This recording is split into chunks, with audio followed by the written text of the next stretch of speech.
Hello everyone, welcome to Krishna coaching centre class 12 sociology chapter 1 structural change. इसमें हम देख रहे हैं हाउ वर लेबरर्स रिक्रूटेड, कि लेबरर्स को किस प्रकार से काम पे रखा जाता था। तो टी इंडस्ट्री इंडिया में लगभग 1851 में बिगिन होती है।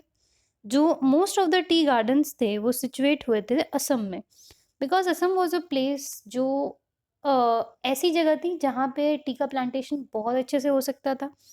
उसके अलावा जो एरिया था वो most of the forest area था जहाँ पे ट्राइबल लोग रहते थे, तो वो ज़्यादा प्रॉब्लम क्रिएट नहीं करते अगर वो ब्रिटिशर्स उन पे उत्पीड़न करते, ऐसा ब्रिटिशर्स को लगा था और उनकी बात सही भी थी। बेचारे बोले बाले ट्राइबल पीपल, उनके साथ बहुत बुरा व्यवहार किया गया। सो इन 1903 जो इंडस्ट्री थी उन्होंने एम्प्लॉय किए थे 4,79,000 परमानेंट एंड 93,000 टेम्परेरी एम्प्लॉयज, सिर्फ टी गार्डन में काम करने के लिए। तो जो असम था वो स्पेशली पॉपुलेटेड था, यानी कि ऐसा नहीं था एक साथ पॉपुलेशन थी, अलग अलग थोड़ी थोड़ी जगह में कुछ कुछ जगह पे लोग रहते थे। तो जो टी प्लांटेशन थी वो लोकेट की गई उन जगह पे जहाँ पे अनइनहैबिटेड हिल साइड से लोग ज़्यादा नहीं रहते थे। Bulk of sorely needed labour had to imported from other provinces. तो भाई जहाँ पे वहाँ पे बंदे ज़्यादा नहीं थे पर लोग तो उनको चाहिए थे, तो वो क्या करते थे कि लोगों को इम्पोर्ट करते थे अदर प्रोविंसेस से, अदर जगह से। लेकिन थाउजेंड्स ऑफ पीपल को बुलाना, मतलब every year from there far of homes, इतने दूर घर से, into strange land, possessing an unhealthy climate infected with strange fever required the provision of financial and other incentives, and the tea planter of Assam were unwilling to offer। तो अब simple सी बात क्या है कि आपको कहीं और से बहुत सारे लोग बुलाने हैं, उनसे आपको बहुत सारा काम भी करवाना है, तो भाई पैसों का लालच तो देना पड़ेगा। लेकिन जो टी प्लांटर थे असम के, दे वर अनविलिंग, वो नहीं चाहते थे ऐसा कुछ हो, भाई सब अपना प्रॉफिट ही चाहते हैं। उन्होंने तरीका कौन सा इस्तेमाल किया फिर? फ्रॉड का। वो फ्रॉड करते थे, झूठ बोलते थे, क्वेश्चन करते थे, धमकी अमकी देते थे। गवर्नमेंट को भी उन्होंने परसुएट किया कि इसमें मतलब आप उनका साथ दें बाय पासिंग पीनल लॉज। तो जो रिक्रूटमेंट ऑफ लेबरर थे टी गार्डन के, उनको बहुत सारे साल के लिए वो वहाँ पे ऑलमोस्ट पकड़ के ही रखते थे, कॉन्ट्रैक्टर उनको पकड़ लेते थे। And by the provision of transport of native labourers act 1863, जिसको अमेंड किया गया 65, 70 एंड 1873 में, ताकि ये जो गरीब लोग थे उन पे उत्पीड़न करके उनसे उल्टे सीधे जगह साइन करवा के या फिर अंगूठा लगवा करके उनको फंसा लेते थे और फिर उनसे बहुत सारा काम करवाते थे। एंड वो बेचारे कुछ कह भी नहीं पाते थे क्योंकि उन्होंने लॉ भी इसी तरीके से पास कर लिया था। अब ये कर्जन स्पीच की स्पीच है, लॉर्ड कर्जन की। तो जो लेबर सिस्टम है असम में was essentially that of indenture by which the laborer went to Assam under contract for number of years। तो वो कहीं ना कहीं, आप देखो, खुद को जस्टिफाई करने की कोशिश क्या कर रहे हैं, अपने कृत्यों को कैसे वो कह रहे हैं कि वो गलत नहीं है, कि भाई लेबर जो आए थे वो कॉन्ट्रैक्ट के अंदर आए थे, उन्होंने कॉन्ट्रैक्ट साइन किया था कि इतने नंबर ऑफ ईयर्स तक वो वहाँ पे वर्क करेंगे। गवर्नमेंट ने प्लांटर्स की हेल्प करी है, किस तरीके से हेल्प करी है? पीनल लॉ को पास करके, पीनल सेंक्शन को पास करके। So in case of non fulfilment of contract by the labourers, अब लेबरर अगर अपना कॉन्ट्रैक्ट नहीं फुलफिल कर रहे तो भाई हमको लॉ तो पास करना पड़ेगा ना कोई प्लांटर की हेल्प करने के लिए, ऐसा वो बोल रहे हैं।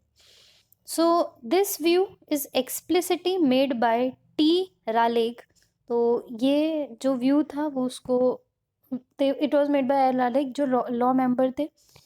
जब बात हुई असम लेबरर और इमिग्रेशन बिल ऑफ 1901 पे, तो उन्होंने बोला था कि जो लेबर कॉन्ट्रैक्ट है ना, which is authorized by the bill, is a transaction by which, to put it rather bluntly, a man is often committed to Assam before he knows what he is doing। तो ये एक ऐसा bill था जिसमें अगर किसी labour ने अंगूठा लगा दिया है, साइन कर दिए हैं, तो उसको पता भी नहीं है कि वो उसने क्या काम करने के लिए साइन कर दिया है। एंड देयर अपॉन एक प्रॉमिस हो जाता है लगभग 4 साल के लिए, कि 4 साल तक तुम्हें उनके दिए हुए पैसों पे, उनके दिए हुए इंसेंटिव पे काम करना है। और अगर नहीं परफॉर्म करते हैं वो, तो थ्रेट था अरेस्ट का, इम्प्रिजनमेंट का, जेल का, if he fails to perform it. अब conditions like this have no place in the ordinary law of master and servant. अब ऐसी जो कंडीशन है, ऐसी जो चीज़ें हैं, ऑर्डिनरी जो लॉ होते हैं ना मास्टर और सर्वेंट में, उसमें उनकी कोई प्लेस नहीं होती।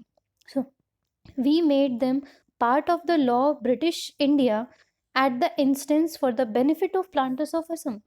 तो हमने ये क्यों बनाया है, वापस से ये वही बात करना है कि प्लांटर्स ऑफ असम के बेनिफिट के लिए जो वहाँ पे प्लांटिंग कर रहे हैं।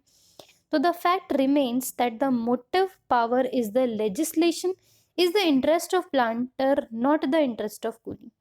सो पता नहीं भैया किस तरीके से उन्होंने इस चीज़ को साबित करने की कोशिश करी थी कि ये कानून उन्होंने भले के लिए बनाया है, अच्छे के लिए बनाया है, and they were literally forcing the people to work there.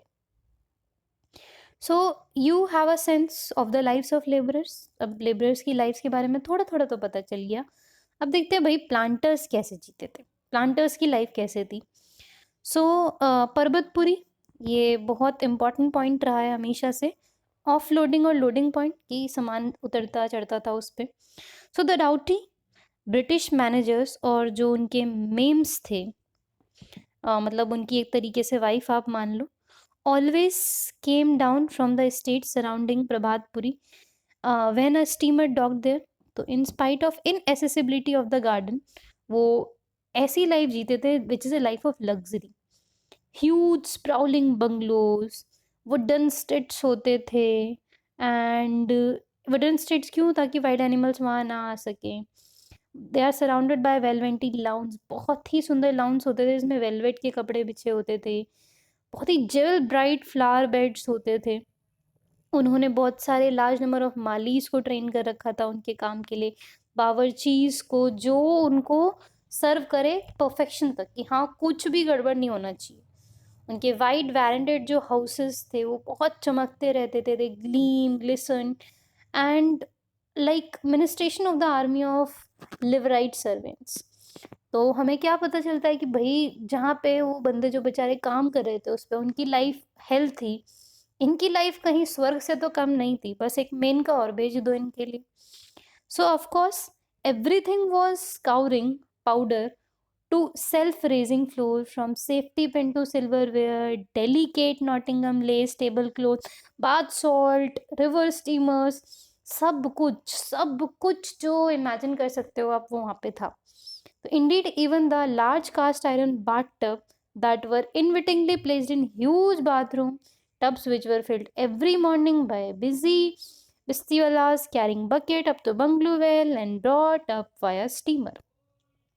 तो बाथ टब, क्या बढ़िया टेबल क्लॉथ, क्या बढ़िया बेड, माली बावर्ची, बिल्कुल ऐसे ऐश की ज़िंदगी जी रहे थे ब्रिटिशर्स। जो बेचारे प्लांटर्स हैं, प्लांटेशन वर्कर्स हैं, उन पर इतना जुल्म करके they were living a life of a lavish person. So this is how they work. So now इस पार्ट को हम यहीं तक रखते हैं, इसका अगला पार्ट हम कवर करेंगे अपनी अगली वीडियो में। Thank you so much, I meet you all in my next video.